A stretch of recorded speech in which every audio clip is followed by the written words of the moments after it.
Welcome to the Forces Labs. As we study our physical sciences, we're going to be doing all kinds of labs. And when we do these labs, I want you to pay attention to the directions I give you with your assignment, because sometimes I'm going to ask you to do your own version of the lab or to pick a couple of the labs to complete yourself. But whatever lab we're doing, I want you to know that with us being home, we have a variety of things that we can use. You have to be creative. If you don't have something that I have, you can maybe find something else that works or something that's similar. You don't need to go out and buy things, okay? So if you have items already at your house or from a science kit, you can use those things. But I try to give you a huge variety of things that you can use. So don't get too caught up on what you have, okay? Just remember that we are trying to be creative and use what we've got. All right, so I just want to remind you too that we've been talking about force, and a force is a push or a pull. See that right there on that sign?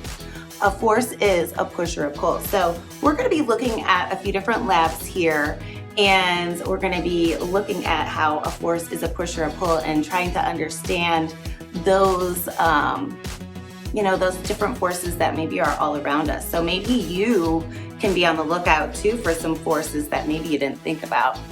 Also, I don't know if you saw my little friend here. She joined. This is Rudy. Say hi. Hi, everybody. She loves science, because she thinks science rules. So we're going to go ahead and check out our first lab right now. All right, lab number 1 is called Drop It. And we are going to be dropping 2 items from the same height at the same time to see which one lands first. Remember, use what you have. Don't use things that are going to break, and make sure it's okay with your people that you're using the things you're using. Check out what I used for Drop It. Drop It round 1, cereal versus applesauce. Who will land first? Drop It round 2, shoes versus socks. Who will land first?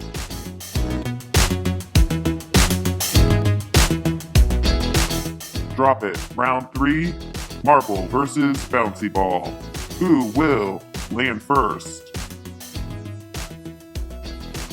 Drop It round 4, triceratops versus birthday bear. Who will land first? Drop It round 5, book versus marker. Who will land first? Drop It final round, paper versus paper? Oh, I see. Drop It final round, paper ball versus paper. Who will land first?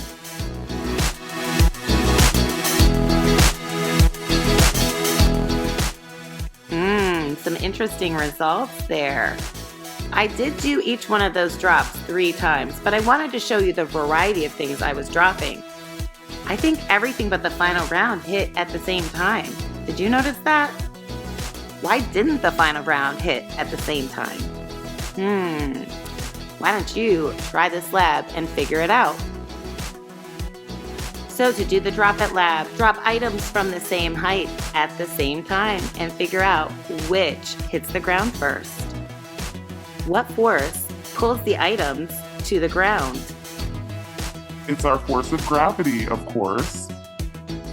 Maybe you can find more examples of air resistance, like the paper versus paper ball.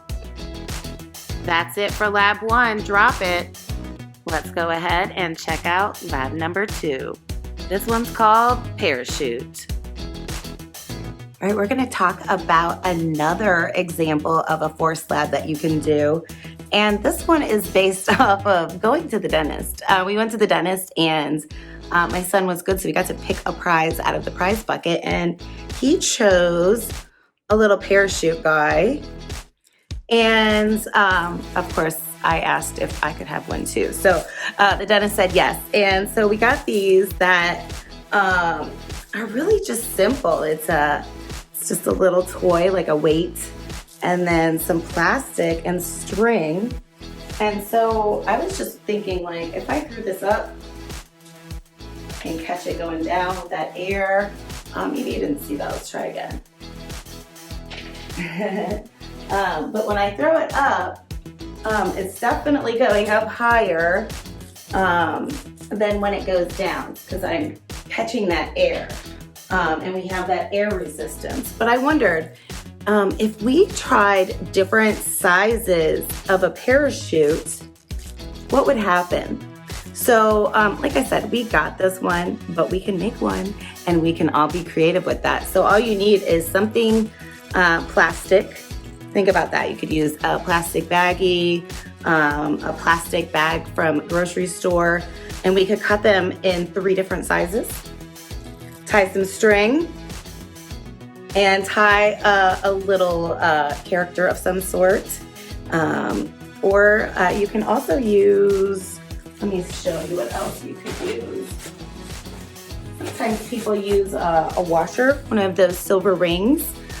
You could use something like that. So you could be creative and try out different parachute sizes and see how that affects the force when it's coming down. So I'm not going to show you that. You can be creative and make one of those. I know some of my students at the beginning of the year, when we made our own labs, they did some egg drops. So wonder if you could make some sort of parachute that would be safe enough to have like a little egg in the basket to keep it safe. Okay, whatever we choose to do though, remember to make sure it's okay with your people and that we're being safe, okay? We don't want to just break things to break things. We are doing things in the name of science. So be creative, and I'm excited to see what you find out and if you know any connections. So enjoy. That's the end of Lab 2 Parachute. Make sure if you do this one to tell what kind of forces are involved when you're using a parachute. I'm excited to see what kind of creative things you come up with. All right, let's go ahead and explore lab number 3, which is friction. All right, this lab is going to explore friction. And remember, friction is a force that opposes motion. So it tries to stop something from moving. And we're gonna look at how friction acts when 2 objects are touching. So we're gonna be looking at that with some everyday objects. So if you don't have some of these things, it's okay. Let's look and see what we're gonna use today. All right, I don't know about you guys, but we have a lot of these boxes at our house. I like to order things. So I'm gonna use cardboard from a box and then just some everyday household things that we have around here. So this stuff right here. So the first thing I gotta do is get the box ready.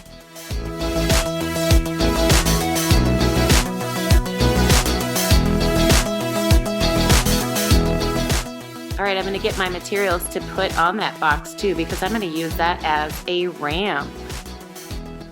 All right, I have made a ramp now. I took my cardboard, I cut it, and then I taped 4 different materials to the cardboard to test them out. So here is what I've made.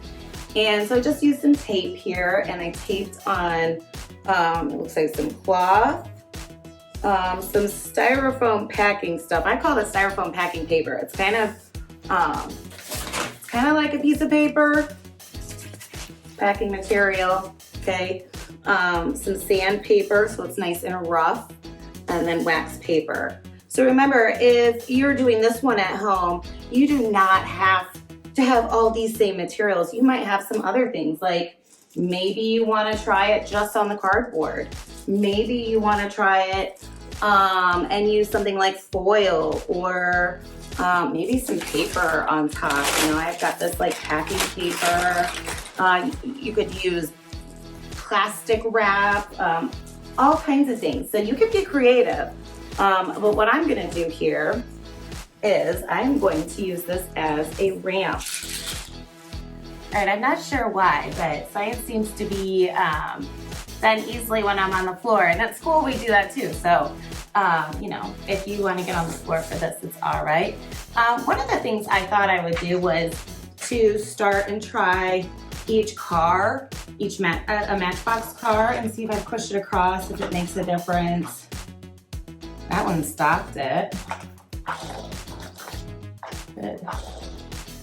Definitely that one stopped it. Ooh, that one made it spin out. I could do a couple different things here. I could have a bunch of cars that, if I had the same car, that would be wonderful. I don't actually have the same car, but I have 4, it's like El Camino-y kind of cars. They look like an El Camino. Oh no, they're not. They're just convertibles. Some lowriders. But if I line them all up at the same point, and maybe just put them all right there, I could like slightly lift this and see how the different, did you see which one came first? Could try that. Could see how the different surfaces affect how a car could go. So I could try that again. This would be even really cool if you had, you know, a huge box and you wanted to put a whole bunch of stuff on there. So we can see how that friction affects that force. So we are using gravity, but we're also using that friction. Oh, let's try again. 1, 2, 3. See if I hold it high enough, they will go. Another idea is you could take a coin and test it by sliding it against different surfaces. So you could see which one it goes the best on, which one it goes the slowest on. See, this one I can tell is a little thicker than the rest. So a lot of the things have to like get up there. So if I start it right here, it doesn't really want to go, does it? Test that one again. So it went better on this one than this one. Let's try the sandpaper. Oh, it doesn't even want to go. Look at that. See, if I tip it enough, it'll go, but I can do a whole bunch of different testing with different surfaces. So be creative, test some different surfaces. And I know some people put like wax on some different things to make them go faster, maybe on the bottom of a surfboard or the bottom of a sled or skis. Do you know anything about things that can make you go faster? I want to know. So this is an option, or you can do some sort of variation of this same lab where you're testing different surfaces and how it affects the motion of different objects. So like I tried cars, tried money, you could try like a little marble, you could try lots of different things. So be creative. I'm excited to see what you come up with. That's the end of Lab 3 friction. So you can try those different surfaces out and see how it affects that motion. Let's go ahead and check out Lab number 4, marble roller coaster. All right, we're gonna go ahead and talk about another force lab that you can do. And this one is a marble roller coaster. And like I've told you before, you have to be creative with your items. What I have here is pipe insulation that I've cut in half. And this is something that I didn't have because I didn't have a use for it. I don't know if you'll have something like this in your house, but it kind of reminds me of like a pool noodle. It moves. Maybe you have something. Maybe you could try paper. You could try lots of different things. And I've done this lab before where I've taped this stuff to the wall, but it has taken paint off. So make sure whatever you're doing, you're being safe here. But I have this, some sort of track, and I have my marble. And then I'm gonna go ahead and tape this into my cup so that my marble's not gonna go crazy, because I'm only gonna use one of these. I've seen sometimes when people make these and they make a whole, like giant ones